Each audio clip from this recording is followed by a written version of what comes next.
ഈശോയിൽ സ്നേഹമുള്ളവരെ, പുതുപ്പാടി വിൻസെൻഷൻ ധ്യാന കേന്ദ്രത്തിൽ നിന്നും ഏവർക്കും പ്രാർത്ഥനാശംസകൾ. ജൂബിലാത്തെ വചന വിരുന്നിലേക്ക് എല്ലാവർക്കും സ്വാഗതം. കർത്താവ് ഇന്ന് നമ്മോട് സംസാരിക്കുന്ന ദൈവവചന ഭാഗങ്ങൾ ജ്ഞാനത്തിൻ്റെ പുസ്തകം 1-ാം അധ്യായം 12-ാം തിരുവചനം. ജീവിതത്തിൻ്റെ തെറ്റുകൾ കൊണ്ട് മരണം ക്ഷണിച്ചു വരുത്തരുത്, സ്വന്തം പ്രവൃത്തികൾ കൊണ്ട് നാശത്തെയും. സ്നേഹമുള്ളവരെ, ജ്ഞാനത്തിൻ്റെ പുസ്തകം, ബുക്ക് ഓഫ് വിസ്ഡം എന്ന് പറയുമ്പോൾ ദൈവത്തിൻ്റെ ജ്ഞാനം അത് വളരെ പ്രധാനപ്പെട്ടതാണ്. ഈ ജ്ഞാനമുള്ളവർക്ക് ഈ ലോകത്തിൽ എപ്രകാരം ജീവിക്കണമെന്ന് മനസ്സിലാക്കാൻ സാധിക്കും, തെരഞ്ഞെടുപ്പുകൾ എങ്ങനെ നടത്തണമെന്ന് മനസ്സിലാക്കാൻ സാധിക്കും. അപ്പോൾ ഈ ജ്ഞാനത്തിൻ്റെ പുസ്തകം നമുക്ക് പറഞ്ഞു തരികയാണ്, ജീവിതത്തിൻ്റെ തെറ്റുകൾ കൊണ്ട് മരണം ക്ഷണിച്ചു വരുത്തരുത്, സ്വന്തം പ്രവൃത്തികൾ കൊണ്ട് നാശത്തെയും. അതേ സ്നേഹമുള്ളവരെ, നമ്മുടെ ഓരോരുത്തരുടെയും ജീവിതത്തിൽ നമ്മുടെ ഓരോ തീരുമാനവും നമ്മുടെ ഓരോ പ്രവൃത്തിയും വളരെ പ്രധാനപ്പെട്ടതാണ്. നമ്മുടെ തീരുമാനവും പ്രവൃത്തിയും അത് നമ്മുടെ ജീവിതത്തിലെ ഉയർച്ചകളിലേക്കും നയിക്കുന്നു. ചില തീരുമാനങ്ങളും പ്രവൃത്തികളും നമ്മുടെ ജീവിതത്തെ തകർച്ചയിലേക്കും തളർച്ചയിലേക്കും കൊണ്ടുപോകുന്നു. അതുകൊണ്ട് കർത്താവിൻ്റെ വചനം പറയുന്നു, ഓരോ തീരുമാനവും ഓരോ പ്രവൃത്തിയും വളരെ പ്രധാനപ്പെട്ടതാണ്. അത് വളരെ ജ്ഞാനത്തോടുകൂടെ നമ്മൾ ചെയ്യേണ്ടതുണ്ട്. നമ്മുടെ പ്രവൃത്തികൾക്ക് നമ്മുടെ ജീവിതത്തെ, നമ്മുടെ കുടുംബത്തെ വളർത്താനും നശിപ്പിക്കാനും സാധിക്കും. അതുകൊണ്ട് ഏറെ വിവേകത്തോടെ നമ്മുടെ ജീവിതത്തെ നമ്മൾ ക്രമീകരിക്കേണ്ടതുണ്ട്. സുഭാഷിതങ്ങളുടെ പുസ്തകത്തിൽ 4-ാം അധ്യായത്തിൻ്റെ 7-ാം വാക്യം ഇപ്രകാരമാണ്: ജ്ഞാനം സമ്പാദിക്കുകയാണ് സർവപ്രധാനം, എന്തു ത്യജിച്ചും ജ്ഞാനം സമ്പാദിക്കുക. അപ്പോൾ കർത്താവിൻ്റെ വചനം പറയുകയാണ്, ജ്ഞാനം സമ്പാദിക്കുകയാണ് ഏറ്റവും പ്രധാനപ്പെട്ട കാര്യം ഈ ഭൂമിയിൽ. എന്ത് നഷ്ടപ്പെട്ടാൽ പോലും, എന്ത് ത്യജിച്ചിട്ടാണെങ്കിൽ പോലും ജ്ഞാനം സമ്പാദിക്കണമെന്ന് കർത്താവിൻ്റെ വചനം പറയുകയാണ്. സ്നേഹമുള്ളവരെ, വേണ്ടത്ര ജ്ഞാനമുള്ളവർക്കാണ് ജീവിതത്തിൽ വേണ്ട വിധം മുമ്പോട്ട് പോകാൻ സാധിക്കുക. അതുകൊണ്ടാണ് കർത്താവിൻ്റെ വചനം ജ്ഞാനത്തിന് ഇത്ര പ്രാധാന്യം നൽകുന്നത്. അപ്പോൾ ജീവിതത്തിൻ്റെ തെറ്റുകൾ കൊണ്ട് മരണം ക്ഷണിച്ചു വരുത്തരുതെന്ന് ജ്ഞാനത്തിൻ്റെ പുസ്തകത്തിലൂടെ ദൈവം നമ്മോട് സംസാരിക്കുകയാണ്. അപ്പോൾ ജീവിതത്തിൽ പലപ്പോഴും പലരും തെറ്റിലേക്ക് പോകുന്നത്, പാപത്തിലേക്ക് പോകുന്നത് എന്തുകൊണ്ടാണ്? ഓരോ പാപത്തിനും അതിൻ്റേതായ സുഖം നൽകാനുണ്ട്. ഈ ലോകത്തിൽ മനുഷ്യർക്ക് എന്തുകൊണ്ടാണ് പാപത്തോട് അല്ലെങ്കിൽ ദൈവകൽപ്പനകൾ നമുക്ക് നൽകാത്ത, അനുവദിക്കാത്ത കാര്യങ്ങളോട് താല്പര്യം? കാരണം ഓരോ പാപത്തിലും ഓരോ തിന്മയിലും അതിൻ്റേതായൊരു സുഖമുണ്ട്, പാപത്തിൻ്റേതായ ഒരു സുഖമുണ്ട്, സന്തോഷമുണ്ട്. അതുകൊണ്ടാണ് പ്രഭാഷകന്റെ പുസ്തകത്തിൽ 19-ാം അധ്യായം 4-ാം തിരുവചനത്തിൽ ഇങ്ങനെയാണ് എഴുതിയിരിക്കുന്നത്: പാപം ചെയ്യുന്നവൻ തനിക്ക് തന്നെ തിന്മ വരുത്തി വയ്ക്കുന്നു. അപ്പോൾ ഒരു വ്യക്തി പാപത്തെ സ്നേഹിക്കാൻ തുടങ്ങുമ്പോൾ ആ വ്യക്തിയുടെ ജീവിതത്തിൽ തനിക്ക് തന്നെ ഒത്തിരിയേറെ നഷ്ടങ്ങൾ വരുന്നു, തിന്മകൾ വരുന്നു എന്ന് വചനം നമ്മളെ ഓർമ്മിപ്പിക്കുകയാണ്. അതോടൊപ്പം വിവേകമില്ലാത്ത ജീവിതവും ഒത്തിരി പ്രതിസന്ധികളിലേക്ക് ജീവിതത്തെ കൊണ്ടുപോകുന്നു. നേരത്തെ വചനം പറഞ്ഞതുപോലെ ജീവിതത്തിൻ്റെ തെറ്റുകൾ കൊണ്ട് മരണത്തെ ക്ഷണിച്ചു വരുത്തരുത്. ഒരിക്കൽ ഒരു വിദേശ രാജ്യത്ത് ഒരു ശുശ്രൂഷ ചെയ്തുകൊണ്ടിരുന്ന സമയത്ത് ഒരു സഹോദരനെ കാണാനിട വന്നു. അദ്ദേഹം നല്ല ജോലിയൊക്കെ ആയിട്ട് അവിടെ വന്നതാണ്. അത്യാവശ്യം സാലറിയൊക്കെ അദ്ദേഹത്തിനുണ്ട്. പക്ഷേ അദ്ദേഹത്തിന് അതിനുശേഷം ഇപ്പോൾ വലിയ സാമ്പത്തികമായിട്ടുള്ളൊരു ബാധ്യത അദ്ദേഹത്തിന് കടന്നു വന്നു. അപ്പോൾ എന്ത് ചെയ്യണമെന്ന് അറിയത്തില്ല. അദ്ദേഹത്തിന് കിട്ടുന്ന സാലറി കൊണ്ടോ അദ്ദേഹത്തിൻ്റെ കയ്യിലുള്ള പണം കൊണ്ടോ ഒന്നും അത് തീരുകയില്ല. ഇപ്പോൾ ഞാൻ അദ്ദേഹത്തോട് ചോദിച്ചു, എങ്ങനെയാണ് ഇത്രയും വലിയ ബാധ്യത വന്നത്? അപ്പോൾ അദ്ദേഹം ആ രാജ്യത്തിൽ ചെന്ന ഉടനെ അദ്ദേഹത്തിന് അവിടെയുള്ളതെല്ലാം വലിയ കൗതുകമായിരുന്നു. കുറച്ച് നാളുകൾ കഴിഞ്ഞപ്പോൾ അദ്ദേഹത്തിൻ്റെ ഭാര്യയെയും അങ്ങോട്ടേക്ക് കൂട്ടിക്കൊണ്ടുവന്നു. അപ്പോൾ അവർക്ക് ക്രെഡിറ്റ് കാർഡ് കിട്ടി. അപ്പോൾ ക്രെഡിറ്റ് കാർഡ് കിട്ടിയപ്പോൾ ഇങ്ങനെ എന്തും വാങ്ങാൻ സാധിക്കും. ക്രെഡിറ്റ് കാർഡ് ഉപയോഗിച്ച് ഇങ്ങനെ എന്തും വാങ്ങാം. അപ്പോൾ ഈ ക്രെഡിറ്റ് കാർഡ് ഉപയോഗിച്ച് അദ്ദേഹം ആവശ്യമുള്ളതും ആവശ്യമില്ലാത്തതുമായ കുറേ കാര്യങ്ങൾ ഇങ്ങനെ വാങ്ങിക്കൂട്ടി. ഡ്രസ്സുകളാണെങ്കിലും ഫോണുകളാണെങ്കിലും വാഹനമാണെങ്കിലും ഒക്കെ ഒത്തിരി ദൂർത്തായിട്ട് പണം ചെലവഴിച്ചു. അതോടൊപ്പം വലിയ വലിയ ഹോട്ടലുകളിലൊക്കെ പോയി നന്നായിട്ട് ഭക്ഷണം കഴിച്ചു. അങ്ങനെ പല രീതിയിൽ പണം ഇങ്ങനെ ചെലവഴിച്ചു. ക്രെഡിറ്റ് കാർഡിൽ നിന്നായതുകൊണ്ട് അതൊന്നും ശ്രദ്ധിച്ചില്ല. പക്ഷെ പിന്നീട് ഇദ്ദേഹത്തിന് വലിയൊരു ബാധ്യതയായി. ബാങ്കിൽ നിന്ന് ഇതെല്ലാം തിരിച്ചടയ്ക്കാൻ ആവശ്യപ്പെടുമ്പോൾ വലിയ പലിശയോടുകൂടെ വലിയൊരു തുകയായി മാറി. അദ്ദേഹത്തിന് തന്നെ തിരിച്ചടയ്ക്കാൻ പറ്റാത്ത രീതിയിൽ ക്രെഡിറ്റ് കാർഡിൽ നിന്ന് ഒത്തിരി പണം അദ്ദേഹം എടുത്തിട്ടുണ്ട്. അദ്ദേഹത്തിന് ആ നാട്ടിൽ നിൽക്കാൻ പറ്റുകയില്ല. കാരണം അദ്ദേഹത്തിന് മാസം കിട്ടുന്ന സാലറി കൊണ്ട് അദ്ദേഹത്തിന് ഒന്നും ചെയ്യാൻ സാധിക്കുന്നില്ല. വലിയ പ്രതിസന്ധിയിലായി അദ്ദേഹം. അപ്പോൾ അദ്ദേഹം ഇങ്ങനെ എൻ്റെ അടുത്ത് സംസാരിച്ചപ്പോൾ പറയുകയായിരുന്നു, ഈ അദ്ദേഹത്തിൻ്റെ പ്രതിസന്ധിയും സാമ്പത്തികമായ ബുദ്ധിമുട്ടും തകർച്ചകളും എല്ലാം പറഞ്ഞതിന് ശേഷം അദ്ദേഹം തന്നെ പറയുകയായിരുന്നു, എൻ്റെ തന്നെ പിടിപ്പുകേടാണ് അച്ഛാ, ഞാൻ വരവനുസരിച്ചല്ല ചെലവ് ചെയ്തത്. വരവനുസരിച്ച് ചെലവ് ചെയ്തിരുന്നെങ്കിൽ എനിക്ക് ഈ നാട്ടിൽ വളരെ നന്നായിട്ട് സന്തോഷമായിട്ട് സമാധാനമായിട്ട് ജീവിക്കാമായിരുന്നു. പക്ഷെ ഞാൻ വരവൊന്നും നോക്കാതെ അങ്ങ് ചെലവ് ചെയ്തു. എൻ്റെ ഇഷ്ടങ്ങൾ അനുസരിച്ച് അങ്ങ് ചെലവ് ചെയ്തു. എൻ്റെ ഭാര്യയും നന്നായിട്ട് ചെലവ് ചെയ്യുന്ന ഒരാളാണ്. ഇന്ന് ഞങ്ങൾ വലിയൊരു പ്രതിസന്ധിയിൽ എത്തിയിരിക്കുകയാണ്. എന്തു ചെയ്യണമെന്നറിയില്ല എന്ന് പറഞ്ഞു. സ്നേഹമുള്ളവർ, എന്തു തന്നെയാണെങ്കിലും അദ്ദേഹത്തോടൊപ്പം കുറച്ചേരൊക്കെ പ്രാർത്ഥിച്ചു. അദ്ദേഹത്തിന് പ്രാർത്ഥിച്ചു കൊടുത്തു. അവൾ പ്രാർത്ഥിച്ചപ്പോൾ തന്നെയാണെങ്കിലും അദ്ദേഹത്തിൻ്റെ ആ കമ്പനിയുടെ മുതലാളിയോട് ആ കാര്യത്തെക്കുറിച്ചൊന്ന് സംസാരിക്കാൻ ഒരു പ്രേരണ പറയാൻ തോന്നി. പിന്നീട് അദ്ദേഹത്തോട് പറഞ്ഞു, അദ്ദേഹം നല്ലൊരു മനുഷ്യനായതുകൊണ്ട് ആ പ്രതിസന്ധിയെ കരകയറാൻ അദ്ദേഹം സഹായിച്ചു എന്നാണ് ഞാൻ മനസ്സിലാക്കിയത്. അപ്പോൾ സ്നേഹമുള്ളവരെ, ഈ യുവാവ് ഒരു മരണത്തിൻ്റെ വക്കിലെത്തിയിരുന്നു. കാരണം ജീവിതത്തിൻ്റെ ചില തെറ്റുകൾ കൊണ്ട് തന്നെയാണ്, ശ്രദ്ധയില്ലാത്ത തീരുമാനങ്ങൾ കൊണ്ടാണ് ഇങ്ങനെ അപകടത്തിലേക്ക് വന്നത്. അപ്പോൾ കർത്താവിൻ്റെ വചനം പറയുകയാണ്, ജീവിതത്തിലെ പ്രവൃത്തികളിൽ വേണ്ടത്ര ജ്ഞാനത്തോടുകൂടെ പ്രവർത്തിച്ചില്ല, തെറ്റുകൾ സംഭവിച്ചു കഴിഞ്ഞാൽ ചിലപ്പോൾ മരണത്തെ ക്ഷണിച്ചു വരുത്തുന്ന അവസ്ഥകൾ നമ്മുടെ ജീവിതത്തിലേക്ക് കടന്നു വരാമെന്ന് വചനം പറയുകയാണ്. അതോടൊപ്പം കർത്താവിൻ്റെ വചനം നമ്മോട് പറയണം, പാപം ചെയ്യുന്നവൻ തനിക്ക് തന്നെയാണ് തിന്മ വരുത്തുന്നത്.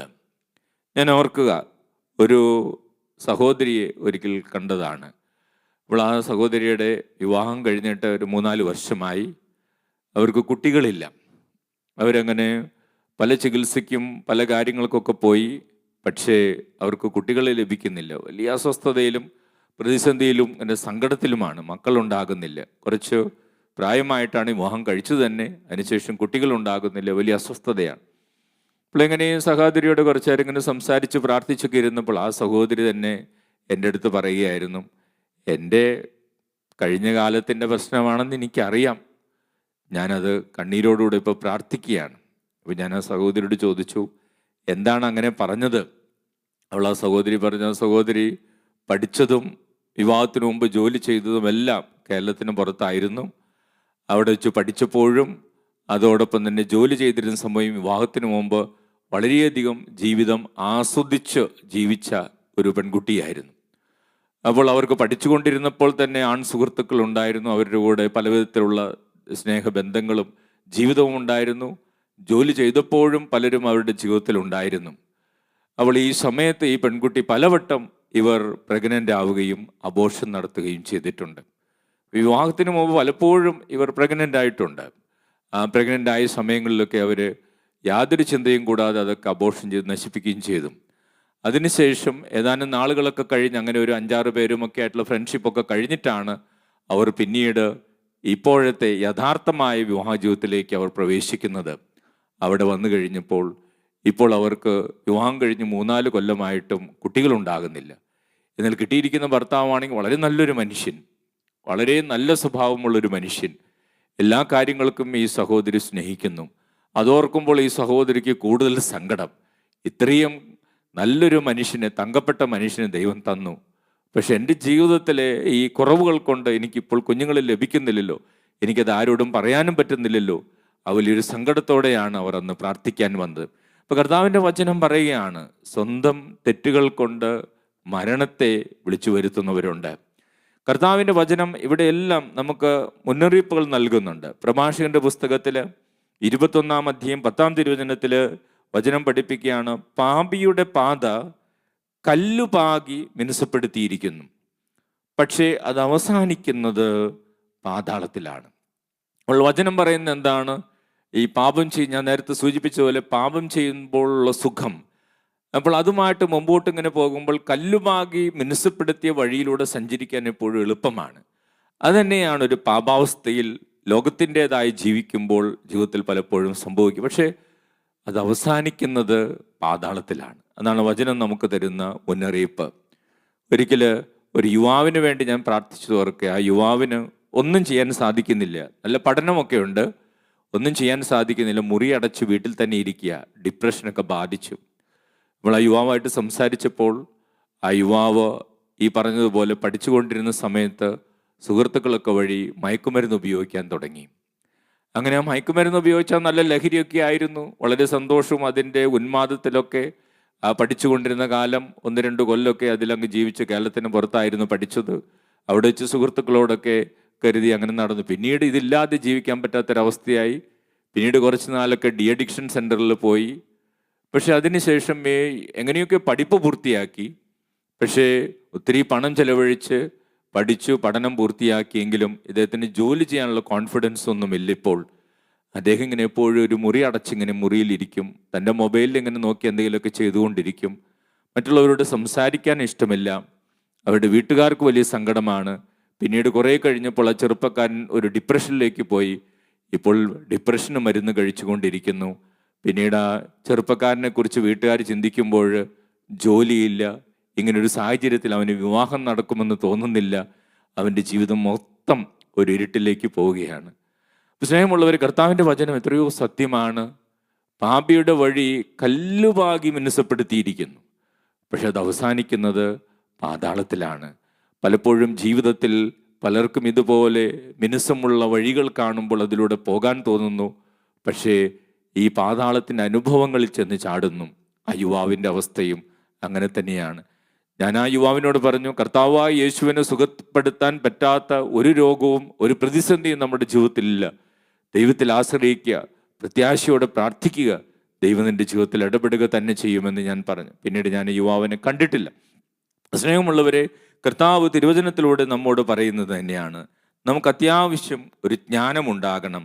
ജീവിതത്തിൻ്റെ തെറ്റുകൾ കൊണ്ട് മരണത്തെ ക്ഷണിച്ചു വരുത്തരുത്, സ്വന്തം പ്രവൃത്തികൾ കൊണ്ട് നാശത്തെയും വിളിച്ചു വരുത്തരുതെന്ന് ദൈവം നമ്മളെ ഓർമ്മിപ്പിക്കുക. ഒരു നിമിഷം നമുക്ക് നമ്മുടെ ജീവിതത്തെക്കുറിച്ച് ആത്മശോധന ചെയ്യാം. പ്രിയപ്പെട്ടവരെ, എൻ്റെ ഇന്നത്തെ ഈ പ്രവൃത്തികൾ, ഞാൻ ചെയ്തുകൊണ്ടിരിക്കുന്ന കാര്യങ്ങൾ, എൻ്റെ തീരുമാനങ്ങൾ, അത് മരണത്തെ ക്ഷണിച്ചു വരുത്തുന്നതാണോ?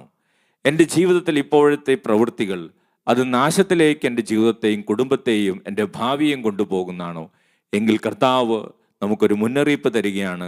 കൂടുതൽ ജ്ഞാനിയായി മാറുക, കൂടുതൽ വിവേകമുള്ള വ്യക്തിയായി മാറുക, ജീവിതത്തിൻ്റെ തെറ്റുകൾ കൊണ്ട് മരണത്തെ ക്ഷണിച്ചു വരുത്താതിരിക്കുക, അതിലുള്ള കൃപയ്ക്ക് വേണ്ടി ദൈവത്തോട് പ്രാർത്ഥിക്കുക. സ്നേഹമുള്ളവരെ, ഇങ്ങനെയുള്ള അപകടങ്ങളിലും വലിയ അവസ്ഥകളിലും കടന്നു പോയിട്ടുള്ള അനേകരുണ്ട്. അവർക്ക് വേണ്ടി പ്രത്യേകമായിട്ട് നമുക്ക് പ്രാർത്ഥിക്കാം. നമ്മുടെ ജീവിതത്തിനു വേണ്ടിയും നമ്മുടെ കുടുംബത്തിന് വേണ്ടിയും തുടർന്നു വരുന്ന ആരാധനയിൽ എല്ലാം പുതുക്കി പണിയാൻ കഴിയുന്ന ഈശോയോട് എൻ്റെ ജീവിതത്തെയും എൻ്റെ കുടുംബത്തെയും ഇങ്ങനെ തകർന്നു പോയവരുടെ ജീവിതങ്ങളെയും പുതുക്കി പണിയണമേ എന്ന് നമുക്ക് പ്രാർത്ഥിക്കാം. തുടർന്നുള്ള ആരാധനയിൽ. Praise the Lord. ഹല്ലേലൂയ. യേശുവേ നന്ദി, യേശുവേ സ്തോത്രം.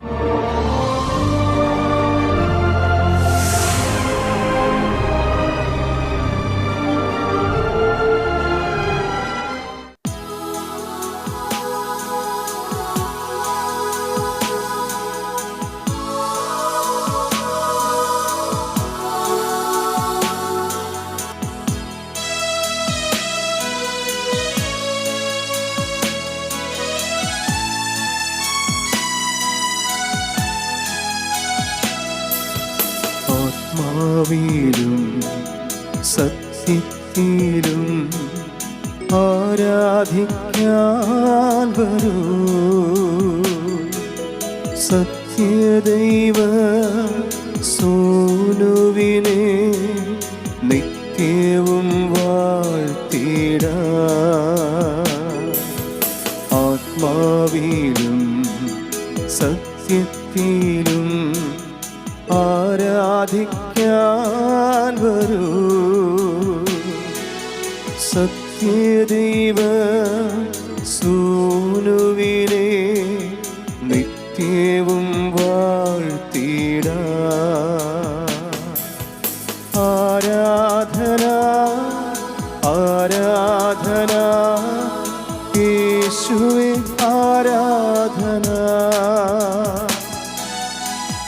ആരാധന ആരാധന യേശുവേ ആരാധന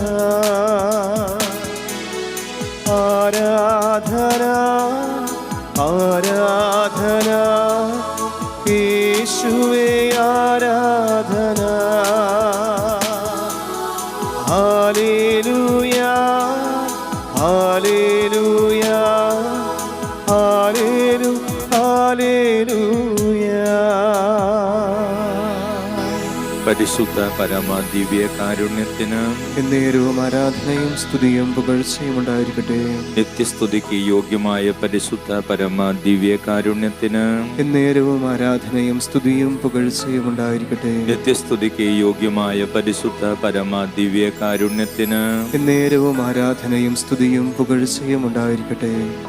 നാം വിളിച്ചപേക്ഷിക്കുമ്പോഴൊക്കെ നമ്മുടെ ദൈവമായ കർത്താവ് സമീപസ്ഥനായിരിക്കുന്നത് പോലെ ദൈവം ഇത്ര അടുത്തുള്ള വേറെ ഏത് ശ്രേഷ്ഠ ജനതയാണുള്ളത്? ഈശോ അടുത്തുണ്ട്. ഈശോ നമ്മുടെ കുടുംബത്തിലുണ്ട്. ഈശോ നമ്മുടെ അരികിലുണ്ട്. കർത്താവേ, എൻ്റെ അരികിലുള്ള ഈശോയെ, എൻ്റെ കുടുംബത്തിലുള്ള ഈശോ എന്നെ സുഖപ്പെടുത്തണം, എന്നെ അനുഗ്രഹിക്കണമേ, എന്നെ നവീകരിക്കണമേ, ഒരു പുതിയ സൃഷ്ടിയാക്കി എന്നെ മാറ്റണമേ. നമുക്ക് ഈശോയോട് പ്രാർത്ഥിക്കാം. നമ്മുടെ കുടുംബത്തിലുള്ളവരെയും കുടുംബത്തിൻ്റെ നിയോഗങ്ങളെയും നമുക്ക് സമർപ്പിക്കാം. നമ്മുടെ പ്രാർത്ഥന വളരെ ആവശ്യമുള്ളവരെ കർത്താവിൻ്റെ കരങ്ങൾ പ്രത്യേകമായിട്ട് സമർപ്പിക്കാം. കർത്താവ് വചനത്തിലൂടെ നമ്മോട് സംസാരിക്കുകയായിരുന്നു. ജീവിതത്തിൻ്റെ തെറ്റുകൾ കൊണ്ട് മരണത്തെ ക്ഷണിച്ചു വരുത്തരുത്, നമ്മുടെ തന്നെ പ്രവൃത്തികൾ കൊണ്ട് നാശത്തെയും ക്ഷണിച്ചു വരുത്തരുതെന്ന്. ജ്ഞാനത്തിൻ്റെ പുസ്തകമെന്ന് പറയുന്നത് ജ്ഞാനവചസ്സുകളാണ്. വലിയ ജ്ഞാനം അതിൽ നിറഞ്ഞിരിക്കുന്നു, ദൈവത്തിൻ്റെ ജ്ഞാനം. അതേ സ്നേഹമുള്ളവരെ, നമ്മുടെ ഓരോ തെരഞ്ഞെടുപ്പും ഓരോ പ്രവൃത്തിയും വളരെ പ്രധാനപ്പെട്ടതാണ്. ഓരോ തെരഞ്ഞെടുപ്പും പ്രവൃത്തിയും നല്ലതാകുമ്പോൾ അത് നമ്മുടെ വളർച്ചയ്ക്കും ഉയർച്ചയ്ക്കും കാരണമായി തീരുന്നു. നമ്മുടെ ഓരോ തെരഞ്ഞെടുപ്പും പ്രവൃത്തിയും അത് നല്ലതല്ല എങ്കിൽ അത് നമ്മുടെ തകർച്ചയ്ക്കും താഴ്ചയ്ക്കും കാരണമായി തീരുന്നു. കർത്താവ് വചനത്തിലൂടെ നമ്മളെ ഓർമ്മിപ്പിക്കുകയാണ്. അതുകൊണ്ട് ഓരോ തീരുമാനവും ഓരോ പ്രവൃത്തിയും വളരെ പ്രധാനപ്പെട്ടതാണ്. ജീവിതത്തിലെ തെറ്റുകൾ കൊണ്ട് മരണത്തെ ക്ഷണിച്ചു വരുത്തരുതെന്ന് വചനം നമ്മളെ ഓർമ്മിപ്പിക്കുകയാണ്. സ്നേഹമുള്ളവരെ, കൂടുതൽ ജ്ഞാനം നമ്മൾ സമ്പാദിക്കുവാൻ പ്രാർത്ഥിക്കേണ്ടതുണ്ട്. സുഭാഷിതങ്ങളുടെ പുസ്തകത്തിൽ നമ്മൾ വായിച്ചു, ജ്ഞാനം സമ്പാദിക്കുകയാണ് ഏറ്റവും പ്രധാനമായിട്ടുള്ളത്. എന്ത് ത്യജിച്ചും ജ്ഞാനത്തെ സമ്പാദിക്കണമെന്നാണ് വചനം നമ്മോട് പറയുന്നത്. സ്നേഹമുള്ളവരെ, നല്ലത് തിരഞ്ഞെടുക്കുവാൻ, നല്ലത് പ്രവർത്തിക്കുവാനുള്ള ജ്ഞാനം ലഭിക്കുവാൻ ദൈവത്തിൻ്റെ പരിശുദ്ധാത്മാവെ ഞങ്ങളെ സഹായിക്കണമേ എന്ന് പ്രാർത്ഥിക്കാം. കർത്താവിൻ്റെ തിരുവചനം നമ്മൾ ഓർമ്മിപ്പിച്ചു, നമ്മുടെ ചില തെറ്റായ തീരുമാനങ്ങൾ കൊണ്ട്, ചില തെറ്റുകൾ കൊണ്ട് നമ്മൾ മരണത്തെ ക്ഷണിച്ചു വരുത്തരുതെന്ന്. ഓരോ പാപവും നമുക്ക് സുഖം നൽകുന്നുണ്ട്. അതുകൊണ്ടാണ് പാപത്തോടുള്ള താല്പര്യം എന്നും എക്കാലത്തും മനുഷ്യർക്കുള്ളത്. പക്ഷെ ആ സുഖം അനുഭവിച്ചു കഴിയുമ്പോൾ വലിയ സങ്കടങ്ങളിലേക്ക്, ദുരിതങ്ങളിലേക്ക് മനുഷ്യൻ കടന്നു പോകുന്നു. പാപം ചെയ്യുന്നവൻ തനിക്ക് തന്നെയാണ് തിന്മ വരുത്തി വെക്കുന്നതെന്ന് പ്രഭാഷകന്റെ പുസ്തകത്തിൽ നമ്മൾ കേട്ടു. അതേ സ്നേഹമുള്ളവരെ, പാപസുഖങ്ങളിലൂടെ കടന്നുപോയി ജീവിതത്തിൽ വലിയ തകർച്ചകളിലേക്ക്, മരണത്തിൻ്റെ അനുഭവത്തിലൂടെ കടന്നു പോകുന്ന ചില സംഭവങ്ങൾ നമ്മൾ ധ്യാനിക്കുകയുണ്ടായി. ചില തകർച്ചകളിലൂടെ കടന്നുപോയ സഹോദരങ്ങൾ, കർത്താവിൻ്റെ വചനം നമ്മൾ ഓർമ്മിപ്പിച്ചു. പാപിയുടെ പാത കല്ലുപാകി മിനുസപ്പെടുത്തിയിരിക്കുന്നു, അത് അവസാനിക്കുന്ന പാതാളത്തിലാണ്. അതെ, പാപത്തെ ഇഷ്ടപ്പെടുന്ന നാളുകളിൽ, പാപത്തിൻ്റെ സുഖം ഇഷ്ടപ്പെടുന്ന നാളുകളിൽ കല്ലുപാകി മിനുസപ്പെടുത്തിയ വഴിയിലൂടെ പോകുന്നത് പോലെ സുഖകരമായിരിക്കും, എളുപ്പമായിരിക്കും. പക്ഷേ കുറെ കഴിയുമ്പോൾ അത് അവസാനിക്കുന്ന പാതാളത്തിലാണ്, വലിയ തകർച്ചയിലാണ്, വലിയ ദുരന്തത്തിലാണ്, വലിയ അപകടത്തിലാണ്. അനേകരുടെ ജീവിതങ്ങൾ നമ്മുടെ മുമ്പിലുണ്ട്. അങ്ങനെ തകർന്നു പോയ, നശിച്ചു പോയ, ദുരന്തമായി മാറിയ അനേകം ജീവിതങ്ങൾ നമ്മുടെ മുമ്പിലുണ്ട്. ഈശോയോട് നമുക്ക് പ്രാർത്ഥിക്കാം, ഈ ജ്ഞാനം ഞങ്ങൾക്ക് നൽകണമേ. ഞങ്ങളുടെ ജീവിതത്തെ ഉയർത്തുന്ന, പടുത്തുയർത്തുന്ന തീരുമാനങ്ങൾ എടുക്കുവാൻ, തെരഞ്ഞെടുപ്പുകൾ നടത്തുവാൻ ഞങ്ങളെ സഹായിക്കണമേ. ദൈവമേ, തിന്മയായിട്ടുള്ളത്, തെറ്റായിട്ടുള്ളത്, താൽക്കാലികമായ സുഖങ്ങൾ നൽകുന്ന ഉപേക്ഷിച്ചുകൊണ്ട് ശാശ്വതമായ സന്തോഷത്തിനും സമാധാനത്തിനും വേണ്ടി നിലകൊള്ളുവാൻ ഞങ്ങളെ അനുഗ്രഹിക്കണമേ. പാപത്തിൻ്റെ സുഖങ്ങളിൽപ്പെട്ട് വലിയ തകർച്ചകളിലൂടെ കടന്നു പോകുന്ന ഓരോ മകൻ്റെയും മകളുടെയും ജീവിതത്തിൽ അങ്ങ് ഇടപെടണമേ എന്ന് പ്രാർത്ഥിക്കാം. അങ്ങനെയുള്ള വ്യക്തികളെ നമുക്കറിയാമെങ്കിൽ ദൈവത്തിന് സമർപ്പിക്കാം. ദുശീലങ്ങൾക്ക് അടിമപ്പെട്ടവർ, മദ്യത്തിനും മയക്കുമരുന്നിനും അടിമപ്പെട്ടവർ, ജഡിക പാപങ്ങളിൽപ്പെട്ട് ഉഴലുന്നവർ, ദാമ്പത്യ ജീവിതത്തിൽ അവിശ്വസ്ത പുലർത്തുന്നവർ, അങ്ങനെയുള്ളവർക്ക് ഈശോയുടെ കരങ്ങളിൽ സമർപ്പിക്കാം. ഈശോ അനുഗ്രഹിക്കണമേ, സുഖപ്പെടുത്തണം, നവീകരിക്കണമെന്ന് പ്രാർത്ഥിച്ച് നമുക്ക് ദൈവത്തെ സ്തുതിക്കാം.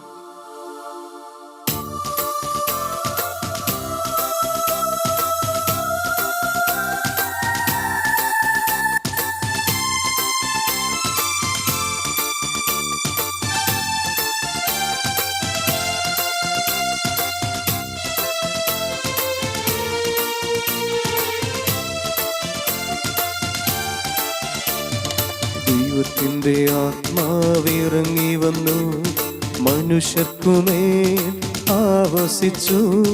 നിറയണമേ, നിറയണമേ, പരിശുദ്ധാത്മാവേ നിറയണമേ, നിറയണമേ, നിറയണമേ, പരിശുദ്ധാത്മാവേ നിറയണമേ.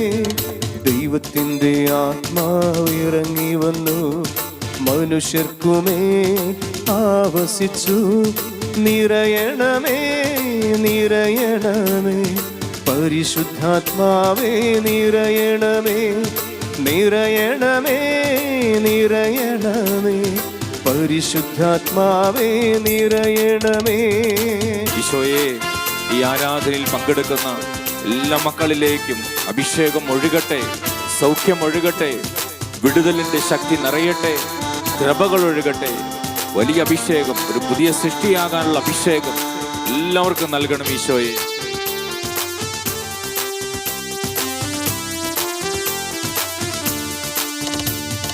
പാപവും രോഗവും അശുദ്ധിയെല്ലാം ദൈവത്തിൻ്റെ ആത്മാവെടുത്തു മാറ്റി. നിരാശയും തകർച്ചയും കുറ്റബോധവും ചാബല്യവും അവിടുന്നു നീക്കിയല്ലോ. പാപവും രോഗവും അശുദ്ധിയെല്ലാം ദൈവത്തിൻ്റെ ആത്മാവെടുത്തു മാറ്റി. നിരാശയും തകർച്ചയും കുറ്റബോധവും ചാബല്യവും അവിടുന്നു നീക്കിയല്ലോ. നിറയണമേ, നിറയണമേ, പരിശുദ്ധാത്മാവേ നിറയണമേ, നിറയണമേ, നിറയണമേ, പരിശുദ്ധാത്മാവേ നിറയണമേ, നിറയണമേ, നിറയണമേ, എല്ലാ കുടുംബങ്ങളിൽ, പരിശുദ്ധാത്മാവേ നിറയണമേ, ലോകം മുഴുവനും നിറയട്ടെ. നവീകരിക്കുന്ന ആത്മാവ്, ദൈവത്തിന്റെ ആത്മാവ് നിറയട്ടെ, ശക്തിപ്പെടട്ടെ, സൗഖ്യമുണ്ടാകട്ടെ, അഭിഷേകമുണ്ടാകട്ടെ. യേശുവേ, ആരാധന, മഹത്വം, മഹത്വം, മഹത്വം, സൗഖ്യം, സൗഖ്യം, സൗഖ്യം, വിടുതൽ, വിടുതൽ, വിടുതൽ. യേശുവേ, ആരാധന, ആരാധന, ആരാധന, മഹത്വം, മഹത്വം, മഹത്വം, മഹത്വം, മഹത്വം, മഹത്വം, മഹത്വം. യേശുവേ, ആരാധന, സൗഖ്യമുണ്ടാകട്ടെ, അഭിഷേകമുണ്ടാകട്ടെ, വിടുതലുണ്ടാകട്ടെ. ഹല്ലേലൂയ, ഹല്ലേലൂയ, ഹല്ലേലൂയ. സൗഖ്യം, അഭിഷേകം, വിടുതൽ, സൗഖ്യം, അഭിഷേകം, വിടുതൽ, അനുഗ്രഹം, അനുഗ്രഹം, അനുഗ്രഹം, അനുഗ്രഹം, അനുഗ്രഹം, അനുഗ്രഹം. യേശുവേ, ആരാധന, ആരാധന, ആരാധന, ആരാധന, ആരാധന, ആരാധന, ആരാധന, മഹത്വം, മഹത്വം, മഹത്വം, മഹത്വം. സ്നേഹമുള്ളവരെ, കർത്താവ് എത്ര സ്നേഹത്തോടെയാണ് നമ്മളെ ഓർമ്മിപ്പിക്കുന്നത്. എൻ്റെ ജീവിതത്തിൻ്റെ പ്രവൃത്തികൾ കൊണ്ട്, തെറ്റായ തീരുമാനങ്ങൾ കൊണ്ട് മരണത്തെ നിന്റെ വീട്ടിലേക്ക് ക്ഷണിച്ചു വരുത്തരുത്.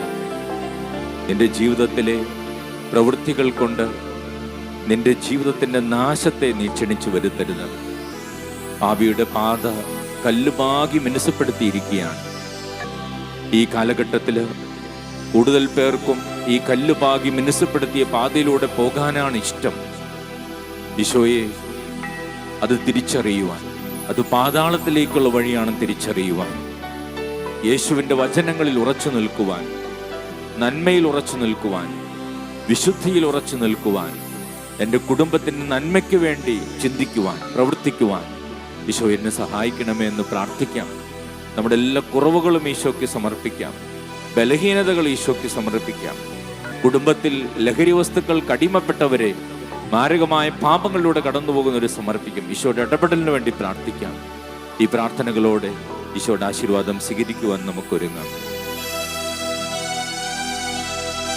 പരിശുദ്ധ ശരീരത്താലും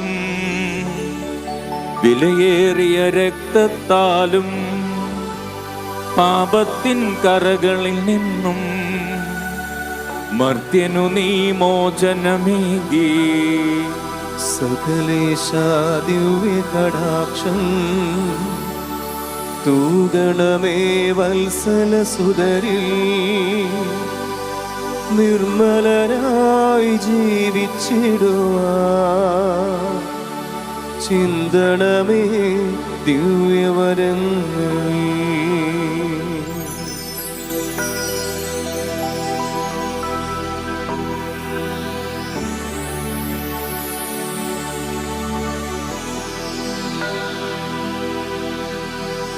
പരിശുദ്ധ പരമ ദിവ്യകാരുണ്യത്തിന് എന്നേരവും ആരാധനയും സ്തുതിയും പുകഴ്ചയും ഉണ്ടായിരിക്കട്ടെ.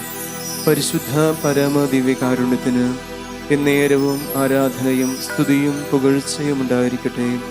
പരിശുദ്ധ പരമ ദിവ്യകാരുണ്യത്തിന് എന്നേരവും ആരാധനയും സ്തുതിയും പുകഴ്ചയും ഉണ്ടായിരിക്കട്ടെ.